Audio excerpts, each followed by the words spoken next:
Hola, les doy la más cordial bienvenida. En tiempos en los que los fabricantes están dejando de producir hot hatches, hay un hot hatch en el mercado, el GR Yaris, por el que en la primera generación los clientes literalmente se peleaban, pero en la segunda generación ocurrió algo muy interesante. Este es un auto mejorado respecto a la primera generación, pero al mismo tiempo ya no es un coche tan deseado. Incluso ha llegado al punto en que Toyota ofrece descuentos en él. ¿Qué pasó? De eso vamos a hablar con Cuba. Los invito cordialmente.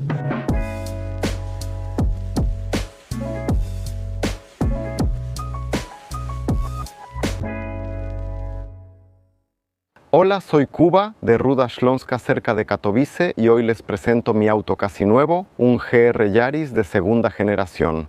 Mi auto anterior también era un Toyota CHR, me gustaba mucho manejar ese coche, así que pensé que estaría bien seguir con Toyota. Antes, en la agencia, revisé otros autos como el Supra y el GR86, pero no elegí ninguno de esos dos por una razón sencilla. El Supra es un auto típicamente de 2 plazas y ya había un problema para comprarlo con el motor de 3 litros porque solo ese me interesaba. Me senté en el Supra y el GR86, pero al ser de 2 plazas sería un problema. Mi esposa sugirió comprar un auto más pequeño ya que tenemos una SUV. Cómprate algo pequeño para la ciudad, para dejar a los niños en el kinder de camino, y todo se acomodó para que tuviera que ser un Yaris GR. Es un auto compacto, es para la ciudad y puede llevar a 4 personas porque les recuerdo, esta es la versión y únicamente de 4 plazas, no hay versión de 5 plazas. Y mi esposa no especificó si tenía que ser un auto rápido o lento, solo dijo que tenía que ser pequeño. Sinceramente he leído mucho sobre cómo la gente compraba tanto la primera como la segunda generación, ya sea en Polonia o en el extranjero. Creo que es un gran... Bueno, perdón por la expresión, pero es un circo. Me voy a referir a mi generación, o sea, a la segunda. En un momento, por supuesto, vamos a contar en qué se diferencian, porque aquí hay bastantes detalles interesantes, muchos cambios buenos. Sin embargo, para la compra en sí, no me apunté para comprar el auto, sino que me inscribí en la lista de personas que desean tener ese auto. Mi asesor me dijo que inscribirse en esa lista no garantiza que yo vaya a recibir ese auto. Entiendo que es un producto exclusivo, sin embargo, para mí fue algo extraño. Después de un tiempo, estaba en una reunión de trabajo y me llamaron por teléfono. Vi que era alguien de la agencia, rechacé la primera llamada, la segunda, la tercera. Recibí un mensaje de texto diciendo que mi nombre, que yo, fui seleccionado para la compra. Y tenemos que hacerlo muy rápido, porque si no, mi nombre se perderá y ya no tendré la oportunidad de comprar el GR. Y la verdad no me he encontrado con una situación así, o sea, no he leído si alguien más tuvo una situación parecida. En mi caso fue así, se arregló, lo diré directo, por debajo de la mesa.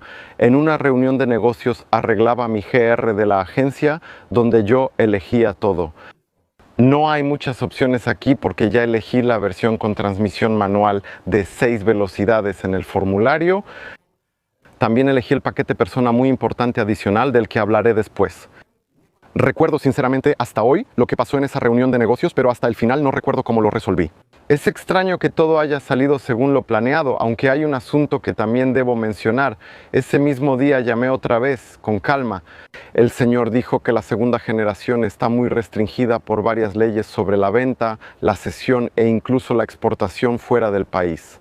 La otra cosa es que no hay posibilidad después de reservar el auto de vender esa reserva, es decir, de hecho, si alguien pagó un anticipo y aquí se requería de inmediato el 10%, el anticipo, no hay posibilidad de vender ese anticipo, lo que significa que no se puede revender ese auto a otro nombre, a otra persona, a otra empresa.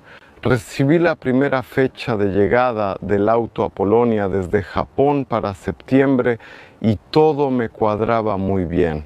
¿Por qué? Porque mi anterior Toyota, precisamente la CHR que mencioné, se me estaba terminando el arrendamiento. Por ahí de finales de agosto pensé que era perfecto. A finales de agosto entrego el auto, a principios de septiembre recibo el nuevo, 1 o 2 semanas puedo andar en bicicleta, luego vuelvo al auto. Eso se puede lograr. Pero mientras más se acercaba el final de agosto, resultó que empezaron a aparecer nuevas fechas de entrega del auto. Al principio era el 1 de septiembre, luego fue el último de septiembre, después en los siguientes correos se convirtió en octubre, luego a mediados de octubre y después a finales de octubre. Y así siguió hasta que en realidad recibí el auto. Fue alrededor del 11 de noviembre. Lo curioso es que aquí hubo un pequeño error, porque la única cosa que se puede elegir en este auto, la única, es el color de la carrocería. Yo opté por el blanco perla, pero me parece que no es blanco perla, me parece que es el blanco estándar, el color blanco. Ya no hice un escándalo por eso, porque de todos modos no podría hacer nada al respecto, ya que el auto ya estaba listo para recoger. Mis queridos amigos, el patrocinador de este episodio es MVI PL, que es una forma bien conocida por ustedes para comprar un seguro barato. Es un comparador que revisa las ofertas de diferentes compañías de seguros y les prepara un ranking de las mejores y más baratas ofertas comprando a través de MVI PL, diagonal Zachar o FF. Tras comprar la póliza puedes recibir un reembolso de 100 ceuros. Ingresa los datos del auto y verás ofertas para elegir.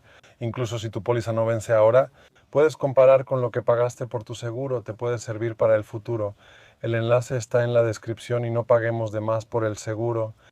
Vale la pena decir en qué se diferencia la segunda generación de la primera y en realidad en qué se diferencia el Yaris GR del Toyota Yaris que podemos ver todos los días usado por mucha gente. En realidad, si lo vemos desde afuera, el Yaris GR y el Yaris, solo hay 4 características en común: los espejos, las luces delanteras, la tercera es el alerón en el techo y la cuarta, las luces traseras. Y esas son las únicas 4 características en común. El resto del auto por fuera está completamente rediseñado. Estamos hablando literalmente de todo: los costados, las salpicaderas, las defensas, la parte delantera, la trasera, todo, por supuesto. En el auto tampoco faltó la fibra de carbono, el techo está cubierto de carbono. Por supuesto que nadie se engañe, esto no es fibra de carbono, lo que vemos aquí es un vinil con apariencia de carbono. ¿Por qué lo hicieron así los ingenieros? No tengo ni idea. He visto situaciones en las que el dueño quitó ese vinil y debajo de ese vinil sí hay fibra de carbono. Muy bonito, se podría decir que parece mármol, muy elegante. Sin embargo, por ahora he dejado ese vinil, no quiero quitarlo, tal vez en el futuro. En cuanto a las diferencias entre la segunda y la primera generación, vale la pena mencionar que los ingenieros de Toyota realmente prestaron atención a las opiniones de los propietarios de la primera generación, ¿ya? Y sobre cuántas y qué tan pocas cosas realmente debían mejorarse. Y estamos hablando aquí de cosas realmente muy sutiles, por ejemplo. Cosas típicamente relacionadas con la mecánica cuando se trata de cosas realmente muy sutiles. Las 2 mayores quejas de los usuarios siempre han sido la posición al volante y los ingenieros decidieron bajar el asiento 2.5 centímetros, lo cual fue un alivio para muchos conductores. Y todo el sistema del espejo con la cámara también fue rediseñado, porque antes, en la generación anterior, en la primera, había muy poco espacio entre el espejo y la pantalla. Y eso era molesto, Por eso ahora no solo se rediseñó la cabina, sino que también se rediseñó este sistema, el espejo con la cámara, y también se rediseñó la parte delantera. Primero, hay que mencionar que todos los elementos que están en la defensa son piezas separadas en la primera generación. Si alguien ha visto, conducido o conoce, sabe perfectamente que el problema era cuando la defensa delantera era de una sola pieza. Es decir, si alguien en la pista dañaba la parte izquierda de la defensa. Desafortunadamente tenía que cambiar toda la defensa, aunque solo la parte izquierda estuviera dañada. Por ahora, los ingenieros de Toyota modificaron la defensa con varias partes y añadieron un nuevo radiador lateral por el sobrecalentamiento del motor. Ese fue uno de los problemas más significativos de la primera generación en lo que respecta a cuestiones y partes mecánicas. Aquí se corrigieron muchas cosas, se introdujeron mejores anillos y se agregaron sensores adicionales. ¿Por qué? Porque esos eran problemas que se encontraban a menudo precisamente en la primera generación. ¿Qué pasaba con el auto? En cuanto a la parte trasera, también aquí se hicieron modificaciones. La modificación más característica es que se eliminó la luz trasera del alerón superior y se trasladó a la moldura del maletero. ¿Por qué? Porque la gente de la primera generación a menudo simplemente cambiaba el alerón por uno más deportivo, más agresivo. Había un problema, ¿Qué hacer con la luz retirada? Asimismo, todas las luces de reversa y antiniebla se ubicaron aquí para reducir los elementos en la defensa trasera inferior, diseñada como una sola pieza. Esto aplica a todo el coche, es un auto muy suave, donde hay plástico, es plástico en el tema de las partes metálicas. También el paquete persona, muy importante. Primero le pone nuevos rines QT-BBS diferentes, también le instala un sistema de sonido Premium JBL. No noto ninguna diferencia entre las bocinas normales y las JBL, ya que en mi Toyota anterior tenía el sistema de sonido estándar. Le pone una gran cantidad de sensores, ya sea de punto ciego, sensores de estacionamiento delanteros o traseros. También tiene calefacción en el volante. Al pedir el Yaris GR podemos elegir o el color, cuya paleta es enorme porque son 5 colores, o el paquete persona, muy importante. Y por supuesto, lo más importante, la caja de cambios. Si debe ser manual de 6 velocidades o la nueva caja automática de 8 velocidades, patentada por los ingenieros de Toyota. Aquí conviene preguntar por qué no automática. Viendo desde la perspectiva de la primera generación, cuando ese Toyota era un auto nuevo y con cuántas cosas, cuántos problemas tuvo que lidiar que había que corregir. Llegué a la conclusión de que si para un auto que ya fue mejorado se creó especialmente una nueva, esa caja también podría enfrentarse a problemas. Así como la primera generación en general, entonces decidí que tomaría la transmisión manual, que ya era una versión mejorada de la caja de la primera generación.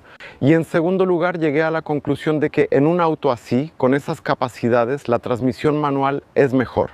Por supuesto tiene sus, tal vez no defectos, pero pierde en algunos aspectos frente a la automática. Aquí ya no hablamos de comodidad, eso es diferente y no se puede comparar. Sin embargo, por lo que he notado, hay muchas opiniones, ya sea de la escena polaca o extranjera, porque trato de seguirlo al día. Muchas personas dijeron que la transmisión automática se pierde en situaciones de pista. En la segunda generación, la potencia subió 16 caballos, alcanzando 280 caballos.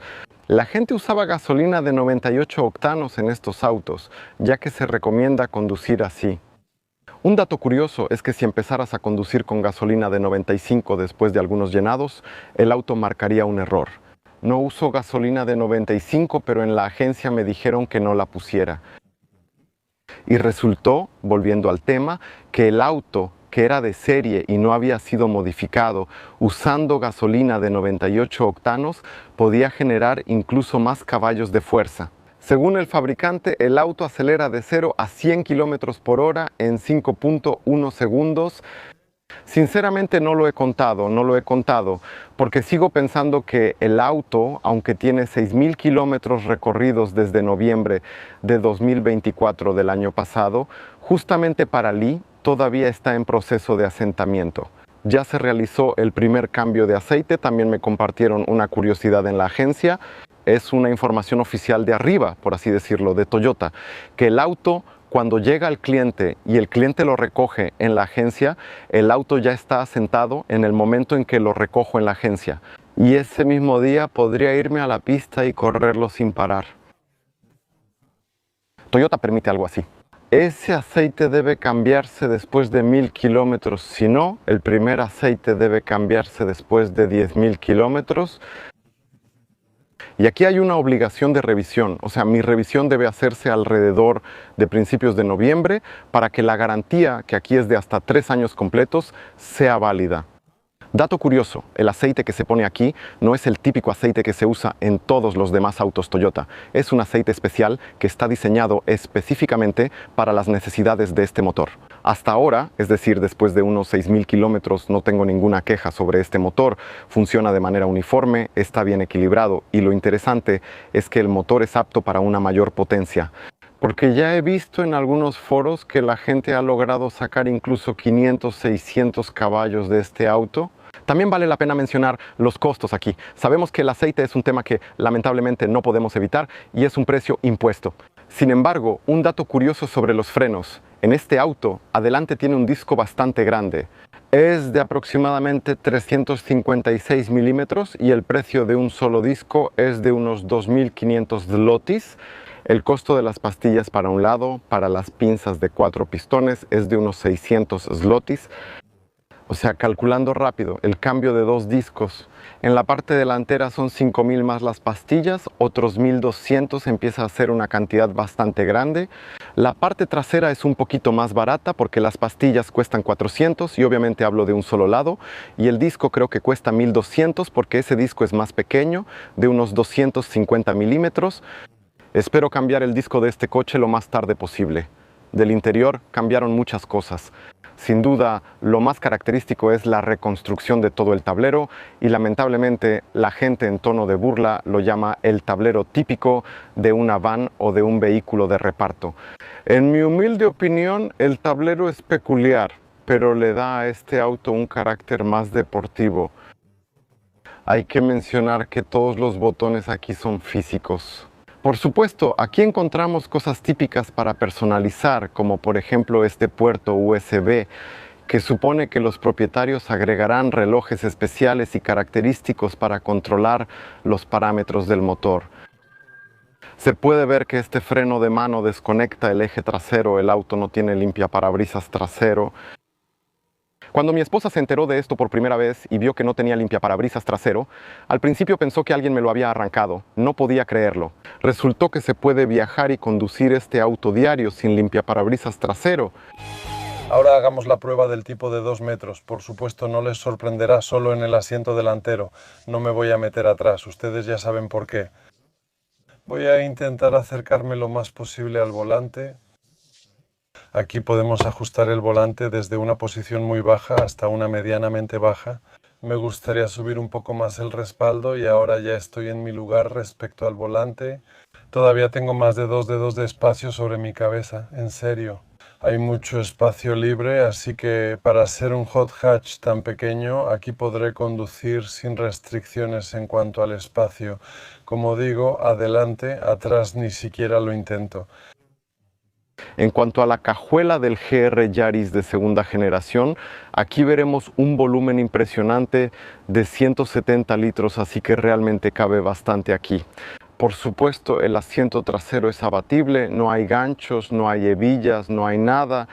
La batería se encuentra en la parte trasera, pero algo aún más interesante es el depósito de agua.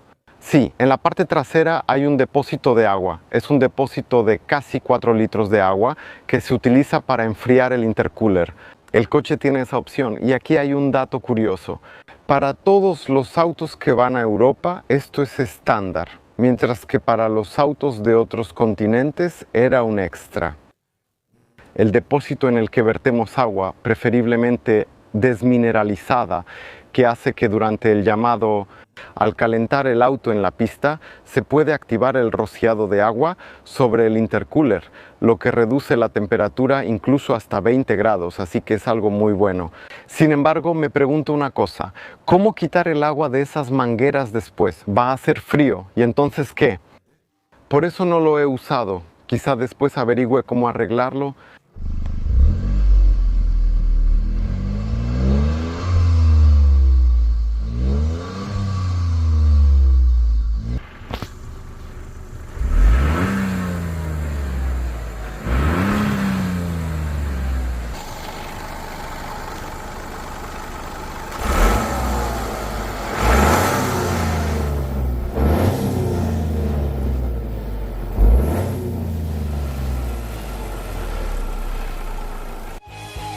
¿Tengo que confesarles algo? ¿Cómo fue que la GR de primera generación llegó al mercado polaco? Justo estaba tomando un descanso de YouTube y nunca tuve la oportunidad de manejar la GR. Sé que está en el parque de prensa, pero ya tengo la agenda tan llena que decidí que no iba a forzarlo a toda costa. Así que se puede decir que gracias a las pruebas de autos usados o de agencia, a veces incluso lleno huecos que en teoría no debería tener. Por ahora solo en la ciudad. Lo único que puedo decir después de los primeros segundos de manejo es que amo esta caja de cambios. Me recuerda un poco a la de Mazda. Un recorrido muy corto, muy marcado, muy preciso. En el momento de reducir de tercera a segunda, la segunda en mi caso parece que entra con dificultad. Leí sobre esto y resultó que es un problema que no solo me pasa a mí, y cómo la gente lidiaba con eso. De ninguna manera, simplemente lo dejaban así. Puedo decir que vi en foros extranjeros que eso a menudo desaparecía con el tiempo. ¿Eso es lo que tú llamas llegar a un acuerdo? Sí. No es el asentamiento del motor, Sino de la transmisión, sí, es el asentamiento de esa transmisión. por ahora, de cuarta a tercera, es así, sí, es súper mecánico y justo como debe ser. Exactamente la segunda, sí, yo siempre asocio la segunda. En la mayoría de las transmisiones manuales, sí, se necesita un poco más de atención, un poco más de cuidado, sí. El movimiento es diferente porque es pasar de un plano a otro.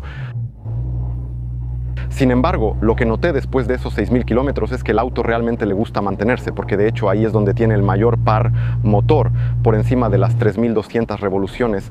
Al principio me costó mucho acostumbrarme a eso, que con un auto así, en el día a día, tienes que mantener revoluciones tan altas, pero uno puede acostumbrarse. Ahora, diariamente manejo a mínimo 3.000 revoluciones. Tú dices que al auto le gusta, pero en este momento, yendo a 50 por hora, la computadora me sugiere pasar de cuarta a quinta, por favor, así que cambio de cuarta a quinta. Entra realmente cerca de 1900. Sí, es aburrido, no es aburrido, es aburrido. Otra cosa, ahora estamos conduciendo sobre asfalto recién puesto, sin ninguna línea, aquí no hay nada. Y hace un momento el volante casi se me salía de las manos, así que bueno, a 80 aquí podemos. Uf, pero sí que me he perdido mucho por no manejar el GR. Sí, y aquí está muy bien que el auto tome la curva. En mi opinión, en realidad ella, porque yo de manera burlona hablo de ella, Así es como veo y escucho al Yaris. digo Yaris para molestar a mi esposa, le digo Grashina por jefe como Grashina. Es la reina de las curvas, por muy coloquial que suene, es la reina de las curvas, no es la campeona de las rectas. Aquí tenemos diferencial autoblocante adelante y atrás, así que el delantero ayuda muchísimo. Curvas largas a velocidades de 120 y con el acelerador pisado, las toma sin problema, sin problema. Como la suspensión. No se inclina ni un poco en esas curvas que ya pasamos, eso realmente impresiona bastante. Probablemente se inclinará muy poco, incluso en la prueba del alce que haremos en breve a unos 50 km por hora. Pero tengo que decir que para ser un coche tan pequeño me sorprende mucho lo mucho que transmite la sensación de velocidad. Porque justo miré pensando que teníamos que acelerar hasta los 50 y ya íbamos a 50. Aunque el sonido y las sensaciones del movimiento sugieren que debería haber más percepción que la velocidad real, en realidad hay incluso un poco menos. Interesante, es ruidoso y parece venir de atrás, no sé qué pasa ahí. El auto no está insonorizado en absoluto, así que es ruidoso. Otra cosa es que no se puede apagar esto en el auto, está al mínimo, en mi caso está silenciado tanto como se pudo, es decir, el aumento del sonido del escape. Siempre fue abstracto para mí, nunca lo entendí.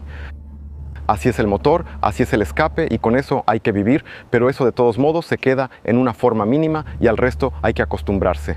Estamos sentados un poco como enlatados, porque como digo, solo hay lámina y no hay aislamiento acústico. A velocidades de 120 todavía se puede conversar, a velocidades de 140 ya se habla más fuerte, pero a velocidades de 140 la parte trasera ya no escucha a la delantera. A las velocidades permitidas por las señales, a veces un poco más, pero seamos honestos, no eran excesos gigantes, más bien era para rebasar. La computadora indicó un buen consumo, lo cual fue un éxito para mí. 8 litros, pensé, wow, este sí es un auto económico. Tras 6.000 kilómetros, el consumo promedio es de 10.5 litros. Y en la ciudad, 8. Como un eléctrico escucha, consume menos en la ciudad que en carretera. Camino despejado, ok. Claro. La sillita está increíble, la suspensión es dura y el sistema de dirección no tenía resistencia, me gustó mucho. Fui exactamente como quería, a donde quería, obedeció al girar, la llanta no perdió nada porque no se dobló, simplemente fue exactamente a donde tenía que ir. Y básicamente solo el chirrido de las llantas delató las cargas que este auto tuvo que transferir al asfalto. La tracción básica es la normal, que distribuye la potencia 60% adelante y 40% atrás, Luego tenemos la tracción gravel, que es casi 50 y 50 adelante, y atrás ahí es literalmente 52 o 54 adelante y el resto atrás.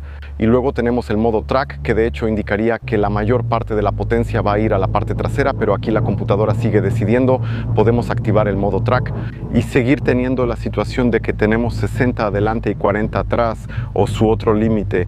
El otro extremo es 30 adelante y 70 atrás. Aquí no hay una desconexión total del frente, es decir, que todo vaya a la parte trasera. Esta opción está disponible únicamente en esta edición especial, porque el grupo Jaliski de segunda generación salió en 2 ediciones especiales. Te digo que realmente tienes que controlarte mucho para mantenerte dentro de los límites de velocidad, porque para él no hay camino que tenga curvas lo suficientemente desalentadoras. Cada curva es una oportunidad para acelerar, no para frenar. Como digo, la reina de las curvas. La primera generación fue genial y la segunda fue mejorada, entonces ¿por qué todos se peleaban por la primera y ahora también se pelean por la segunda? Pero de alguna manera ese ímpetu ya se está perdiendo. Sí, cuando salió la primera generación en 2020 había muy pocos de esos autos. Claro, algunos decían que era una versión limitada, que seguían las listas de espera y maravillas en K y U.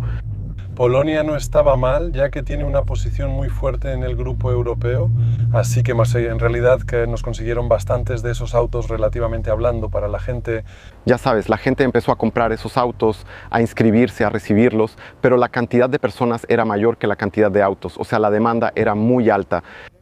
Lamentablemente surgió una situación muy desagradable y aparecieron los llamados revendedores, o sea, compraban los autos en la agencia por una cantidad 10 y luego muy rápido los revendían por 10, más 10, 20. Vi casos donde los precios se inflaron mucho, incluso en autos nuevos, y eso es consecuencia de lo que hizo Toyota con respecto a la segunda generación, que al comprar y registrarme para ese auto, ahora no puedo revenderlo, no puedo hacer una sesión, no puedo exportarlo, porque Toyota sabía lo que estaba pasando. Por supuesto, los revendedores, porque así los voy a llamar, personas que simplemente querían, coloquialmente hablando, ganar dinero con este auto, ganar dinero con este auto. Yo los habría protegido. ¿Qué? Se equivocaron. ¿Por qué? Porque era, digamos coloquialmente, para caminos, para autos. Entonces hubo una segunda tanda de autos que llegó a Polonia y la gente tuvo la oportunidad de comprar de nuevo la primera generación en la agencia por un precio normal, como debería ser el de catálogo, y no de quienes tienen 2 o 3 en el patio creyendo que era un producto exclusivo. Y llegó al punto en que los precios de los autos nuevos y usados, o sea, de alguien que ya tenía uno en el patio o lo tenía a la venta en algún lugar, empezaron a bajar. Y así fue como todo se estabilizó de alguna manera y pasó esa primera generación. Nadie sabía que habría una segunda generación, es decir, no leí si sacarían una segunda generación y de repente apareció. Mejorada, como digo, tanto mecánicamente como en algunas soluciones en muchos casos de las que mencioné antes, y la gente volvió a lanzarse sobre eso. Describí cómo se veía eso, pero esta vez creo que Toyota se equivocó. Porque hoy en día, si alguien quisiera, no necesariamente en la agencia, por así decirlo, cerca de su casa, pero en Polonia puede encontrarlo fácilmente. Toyota Yaris, que está con un kilometraje máximo de 10 kilómetros, o sea, es nueva, de agencia y con un descuento de hasta 30,000. Se suponía que iba a ser un auto exótico muy limitado, pero resulta que está acumulándose en las agencias. Si yo hubiera esperado realmente esos 6 meses, tendría exactamente el mismo auto en otro color y además tendría 30,000 en el bolsillo. ¿Acaso Toyota alguna vez prometió que sería un producto exclusivo?